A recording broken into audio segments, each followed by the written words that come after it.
Here's the people right now. Everybody want to do what progress. This constitution can never give us peace. This constitution can never give us unity. And unfortunately, most of us in this National Assembly, we don't have the spine to face what we need to give this republic to have peace and progress. What do I mean? This constitution has 68 items. 68 on the exclusive list. This constitution has only 12 on the concurrent list. And those 12 are written so nebulously, so fraudulently, that you know that the intention is to even undermine those concurrent lists. That is why those who want unity and peace in Nigeria must first remember that the name of our republic is not just Nigeria. The formal name of this republic is Federal Republic of Nigeria.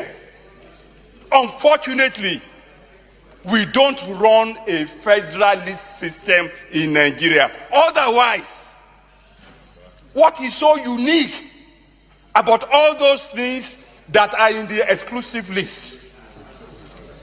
We used to have a parliamentary system, and then we wanted unity, we wanted peace, we wanted progress, and we therefore said we are going to go with a presidential system. Honestly, there are many presidential systems in the world that have peace and progress. I can't quarrel with that.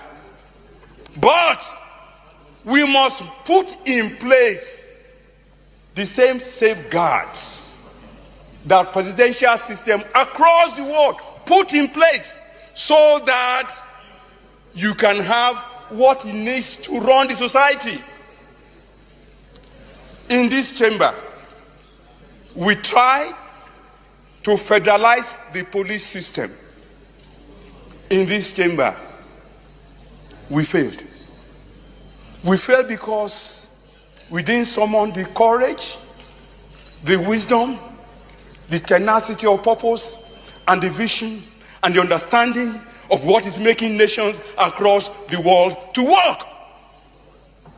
A man from Otuko was the DPO in my local government when I was chairman. The man did not speak Igbo in an Igbo local government. The man did not speak Yoruba in the Yoruba local government. Every crime is local. And the solution to every crime is local. The earlier that senators in Nigeria summoned the courage to say, we should not continue to deceive ourselves. I dare to tell this nation today that this is the problem. This constitution can never give us progress. This constitution can never give us peace. This constitution can never give us unity. And unfortunately, most of us in this National Assembly, we don't have this power. Yes, that is why we said we are going to occupy the streets until the senators begin to scrap, not begin to scrap. It is something that they can do in one day. Now, let me ask you some questions. Have you seen any senator that have the courage to talk like this in the Senate floor today? And then Dume was criticizing Tinubu. He was just trying to express his feeling that his people are against him, that the country is not working. That is what Andy Dume was just doing. They suspended him. They said he's criticizing the ruling government, that he is part. But this man that was speaking, if it is in this current assembly, they can even suspend him and ask him to leave. Do you people remember that senator they suspended for 3 months because he said that that the senators are sharing money, that they are partnering budget. He spoke the truth, but they don't want to hear the truth. And that is why I am trying to tell people that unless the government become afraid of the people, we are gone. We must nail that legacy. We must nail that system that the government must be afraid of the people, be it local government, state government, and federal government. Because people are not reasoning what I'm saying now. That even though they said, let us give your state as a one country, your state to let them turn it to one country, your politicians will still suppress you. Your politicians will still deal with you. Your politicians will still do everything that you have been running or you have been crying. They will still do it against you. That is why, first of all, since we are demanding for them to scrap the constitution, that is a good thing. I just made that video for you to understand that it's not today we started talking about this constitution must die. We need a constitution that can give people ability to conduct a referendum. We are not in bondage. But the constitution has kept us in bondage. People don't understand when we said we are going to protest, we are going to occupy the road, and we are not leaving until our demand is met. This is what we want. Enough is enough. Because this current system, let me tell you, it will be very difficult for you to secede from Nigeria. By all means, even though you declare war, unless this constitution is scrapped. Let them scrap the constitution. Let us have a new constitution where you will have referendum as a clause. That if an indigenous people want to separate out of the Nigeria, it is the duty of the president or the National Assembly to make consultation and organize referendum, that is voting system for that particular tribe. And if the majority of the people decide that they want to leave the country, let them leave. That is one of the major things we want in a new constitution. And when that thing happen, you see all this agitation, killings in Nigeria, it will end. Because everybody knows that now you have the right to live. That right to live. The right to live. That is what people are supposed to fight first. So that is why the primary reason why people want to protest, we are hungry, yes, we want this, yes, is because we want a new constitution. And we must do all means, everything possible to make sure that we achieve this. I won't say it's a do or die affair. Of course, it's not a do or die affair. We are not going to die, but we achieve it. And we'll live to see it.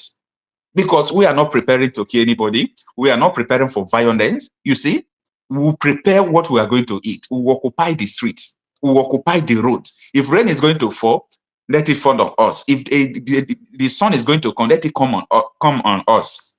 Because if we are just keeping quiet and complaining and complaining and complaining, we say we want to live. This is hatred. The government is bad. Nobody will give you freedom. Nobody will give you freedom.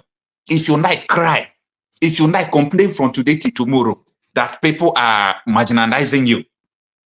If you like, complain from today to tomorrow.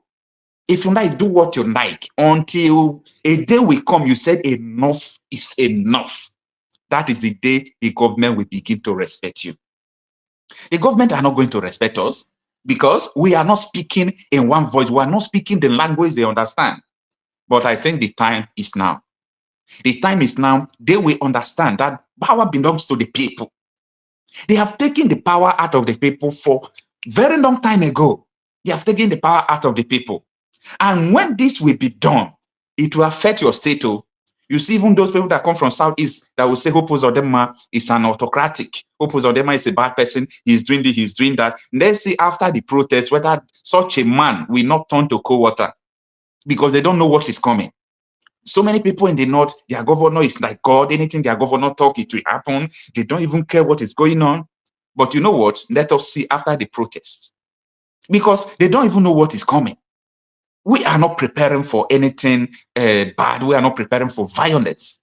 Only thing we have to do, occupy government offices at all states, in all embassies, everywhere, in all embassies, occupy the government houses. Any government house that belongs to Nigeria, occupy it.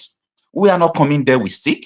We are not coming there to attack somebody. We are not coming there to carry out everything. So that is why I like what the Inspector General of Police said, that they are going to manage the protests in a professional way. And you know what that means? Managing a protest in a professional way tells you the mind of the... Have you ever seen Nigerian military talking since the preparation of the protest? They are mute because they have something in mind. They have something in mind, but you will not hear from me. We are angry. People are angry. Nigerians are not happy. Nigerians are not happy. So when Femi Falana was, on Chinese television today, talking about the issue of the protest, he said that any threat by the federal government will not be tolerated, and threat is not the solution, and it will not work. It will not work. If threat did not work in 2015, is it 2024 is going to work? We have kept quiet so much for so long. We have been tied down. No power, nothing. Let's listen to what this police said again. It's very important. And I'm going to attempt all the 8 questions. The first question was from Francis, NTA.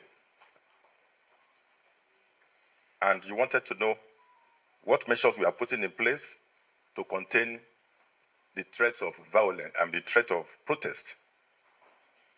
Well, I want to tell you that we are prepared for protest.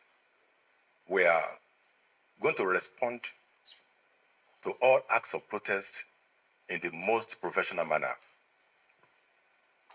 And one of the reasons why this meeting was also convened is to take intelligence reports from the state commands, and we all analyze all the reports together in this conference. So we are prepared, and I want to assure you that we will manage the protest in the most professional way. Policemen have children. Policemen have parents. Policemen, they have families. Policemen have people around them. They are suffering. There is no policeman or army or DSS in Nigeria that is living with his salary. Your salary is not enough for you to feed your family as a policeman. Your salary is not enough even to pay your house rent. They are feeling what we are feeling. The security agencies are feeling what we are feeling. And you think that they are just going to come against the protesters.